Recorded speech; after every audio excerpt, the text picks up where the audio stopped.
Cheers and welcome my friends, I'm Horath and we are playing Stellaris with the newest DLC Utopia on Insane. We're playing as the Architects Foundation. The too long didn't read for this episode. This series is gonna end. I'm gonna start a new one. You can play this series and continue it if you download my save file. The link is in the description.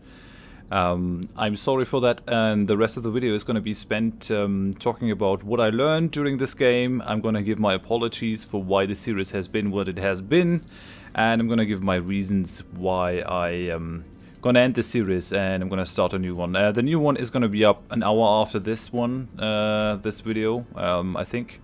So you're going to have your Stellaris fix today as well. But yeah, first of all, this series has been my derpiest, definitely my derpiest series. I've done a lot of pretty stupid things, like not going for the mineral income. I've been holding off on building a fleet for quite a while without any really good reason. I have been researching all the space aliens and all that stuff, wasting my research points on that.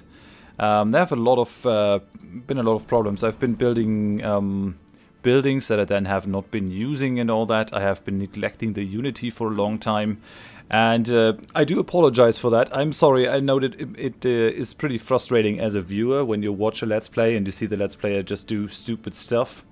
I know that frustration myself. I am a viewer. I view other Let's Players.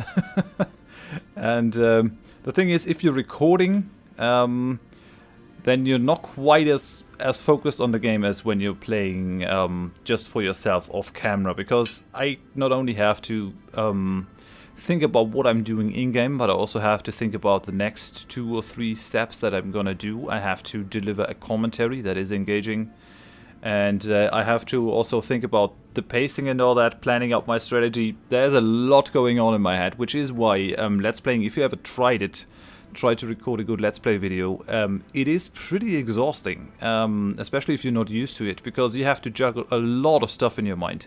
And then add to that the factor that I'm not a native speaker, doing this in English, even though I'm German. So yeah, it can be it can be pretty heavy. And for this series, I've not been playing a new start for quite a while. I've been playing the Zombie Fallen Empire for a long time, and there I had all the resources, all the things, and it's actually quite a different experience. And you have to be really thrifty in the beginning of a game. It's just like that. You have to try and maximize everything to really get ahead of the power curve. If you're playing on Insane, there's just no letting off. If you screw up your start in an Insane run, then you're pretty much done for. We also hadn't the greatest starting location right next to the Great Old Ones, but I can't really use that as an excuse, because they've been pretty passive, which is one of the reasons, leads me to the reasons why I want to end this game. And after that we're going to talk about what I learned, what we're going to do differently. The Great Old Ones, I had high hopes for this. It was actually starting to look like an interesting scenario, but they're just not doing anything. They are in a stalemate with us. They're in a deadlock. They should have, yeah, they have a huge fleet, but since we are in a defensive pact with these guys, they are not willing to make any attack. I can't do an attack because I'm a fanatic pacifist. So the whole thing has gone a little bit stale, let's just say. Now, in itself, that is basically a sign that our strategy is working. I mean, we have a small fleet, but we're still keeping these guys at bay. So I think that is a sign of success, but I don't think it's very entertaining to watch. But the main reason is I'm not happy with the galaxy settings. When I started this game, I thought about reducing the amount of habitable planets, but I thought it would give me too much of an advantage. And that was wrong. That was wrong. The advantage is only there if you really go for it. Trying to specialize yourself with the ascension perks and all that.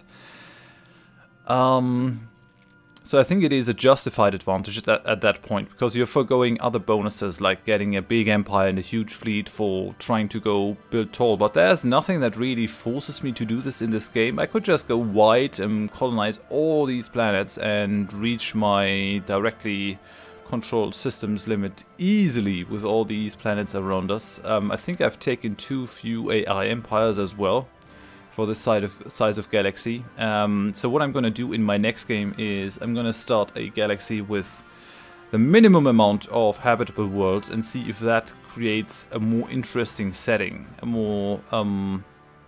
more sparse galaxy where habitable planets are actually quite rare and are a real boon for you that you have to fight for and try to care for. So that's my main reason for restarting this. There are a lot of things that I could do better. I have been derping in the series. I do apologize for that. I've been recording a huge amount of episodes, and I think I'm in dire need of some more vacation. I'm not sure how I'm gonna manage that with continuing series and all that, but I'll try to do a little bit of vacation and chill time, and try to recharge my batteries, because then I'll be able to record better stuff as well. Yeah, that's my main reason for restarting this. What did we learn? What did we learn? There are actually a couple of interesting things to learn. First and foremost, I should have made these guys a protectorate. Even if they didn't like me, I could have just gone ahead, made these guys a protectorate like I'm doing with these guys over here in the tertiary system.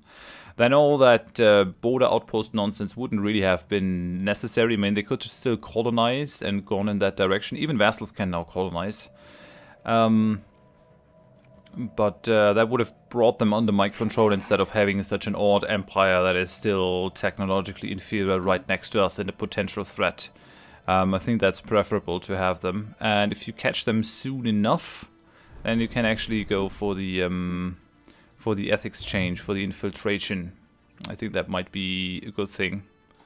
If you do that, you lose all your technological enlightenment progress, so the sooner you catch these guys, especially if they're in the early space age, the better. Not sure how fast the indoctrination actually works, but yeah, that is definitely a thing. So if we encounter any primitives in our new game that are close to getting into the space, then we definitely have to build an observation post and try to get them. Then with the traditions, I have been neglecting building tradition buildings in the early game, and it shows.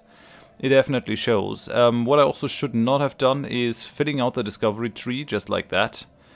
I should have taken these two so that we get the survey bonus, and then I should have gone for other things, like maybe just unlocking the prosperity in the expansion, just unlocking the supremacy. There are sort of implications for the factions that you get if you do that. Getting the supremacy will, or the harmony. I've gotten spiritualists because I had the harmony tree, but I mean, you can manage those factions. But yeah, going for more unity is definitely going to be my goal, because that is one of the strong suits of the fanatic pacifists. They can churn out stuff like crazy. So what I'm going to do in the next series is I'm going to try to stick to one planet as soon as it's in any way viable, to keep my tradition cost as low as possible, which should allow us to race through these tradition trees. Yeah, I think that is a thing, and I'm not sure if the 10% research speed is actually as good as one would think it is. I mean, it does help us a little bit in terms of research, but yeah, I don't know. Oh yeah, that's about it. I think we've learned a bunch of stuff. I have derped a lot, not realizing that I had actually built those, researched those droids.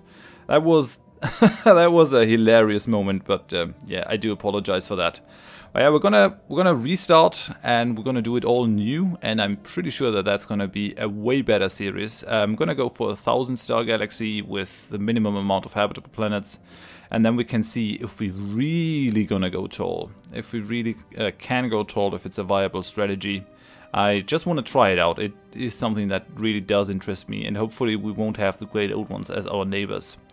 But yeah, it's been a very successful series. A lot of people have watched it, so thank you very much for that, especially if you watched it until the end of this video.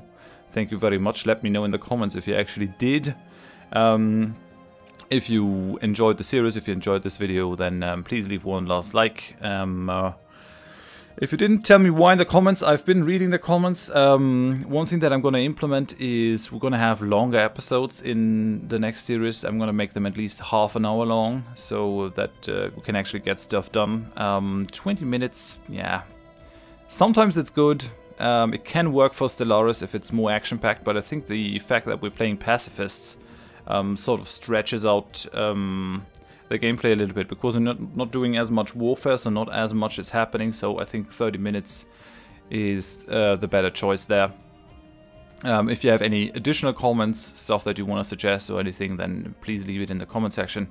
And if you want to see more of my future Stellaris stuff and other stuff, then please consider subscribing. I hope I see you in my next series, which is gonna start imminently, basically. Thanks, bye bye.